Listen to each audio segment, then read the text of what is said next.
যখন মাটি কেঁপে ওঠে, দালান টলে যায় কিংবা দুর্ঘটনায় গুরুতর আহত হয়, তখন মানুষ প্রথমেই ছুটে কোথায় যাবে?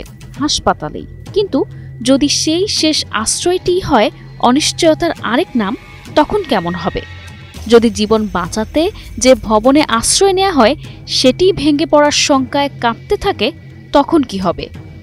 সম্প্রতি একের পর এক ভূমিকম্পে দুলে ওঠা শহরের মানুষ তাই আজ প্রশ্ন ছুড়ে দিচ্ছে, জরুরি চিকিৎসার জন্য যে হাসপাতালে দৌড় দিবে, ভূমিকম্পে সেই হাসপাতালগুলোই বা কতটা নিরাপদ?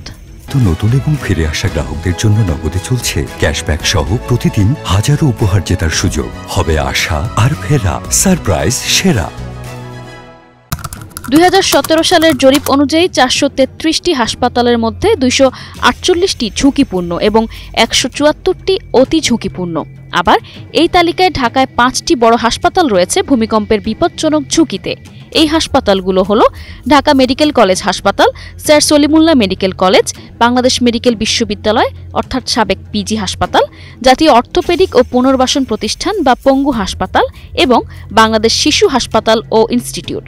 এসব পুরনো জরাজীর্ণ ভবনে চলছে চিকিৎসা, পাঠদান, এমনকি আবাসিক হিসেবেও ব্যবহার হচ্ছে। বিশেষজ্ঞরা বলছেন, এত পুরনো ভবন সবার জন্যই ঝুঁকির। এগুলোর মেয়াদ এরই মধ্যে অনেকাংশে উত্তীর্ণ হয়ে গেছে।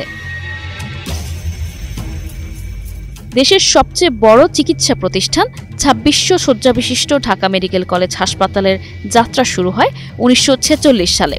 হাসপাতালটিতে দৈনিক গড়ে 4000 রোগী ভর্তি থাকেন। হাসপাতালটির মূল ভবনের বয়স 120 বছর। গণপূর্ত বিভাগ এই ভবনটি অনেক আগেই ঝুঁকিপূর্ণ হিসেবে ঘোষণা করেছে। দীর্ঘ 150 বছরের পুরনো পুরান ঢাকার স্যার সলিমুল্লাহ মেডিকেল কলেজ ও মিডফোর্ড হাসপাতাল। 900 শয্যার হাসপাতালটিতে প্রতিদিন গড়ে 1200 রোগী ভর্তি থাকেন। রোগীর স্বজন, চিকিৎসক, নার্স সহ দৈনিক গড়ে 1500 মানুষ এই ভবনে অবস্থান করেন। সংশ্লিষ্টরা বলছেন, ভবনটির ছাদ ও দেয়ালের পলেস্তারা খসে পড়া নিত্যদিনের ঘটনা হয়ে দাঁড়িয়েছে। 2019 সালের 29 অক্টোবর পঙ্গু হাসপাতালে 1000 শয্যা সম্প্রসারিত ভবন উদ্বোধন করা হয়। 21 নভেম্বরের ভূমিকম্পে পঙ্গু হাসপাতালের 12 তলা বিশিষ্ট ওই ভবনতল নতুন ভবন সহ পুরনো ভবনে ফাটল দেখা যায়। এতে রোগী, চিকিৎসক ও স্বাস্থ্যকর্মীদের মধ্যে আতঙ্ক ছড়িয়ে পড়ে। বিশ্বব্যাংকের সহায়তায় রাজধানী উন্নয়ন কর্তৃপক্ষ রাজউক 2023 সালের মার্চে আরবান রেজিলিয়েন্স প্রকল্পের আওতায় একটি জরিপ চালায়। প্রকল্পের আওতায় অন্যান্য প্রতিষ্ঠানের মতো 207 হাসপাতাল ভবনে জরিপ চালানো হয়। সেই তালিকায় 1960 সালে স্থাপিত বাংলাদেশ মেডিকেল বিশ্ববিদ্যালয়ের 7 তলা বিশিষ্ট এ এবং 6 তলা বিশিষ্ট বি ব্লকে 2টি ভবনকে অত্যন্ত বিপজ্জনক ঘোষণা করা হয়।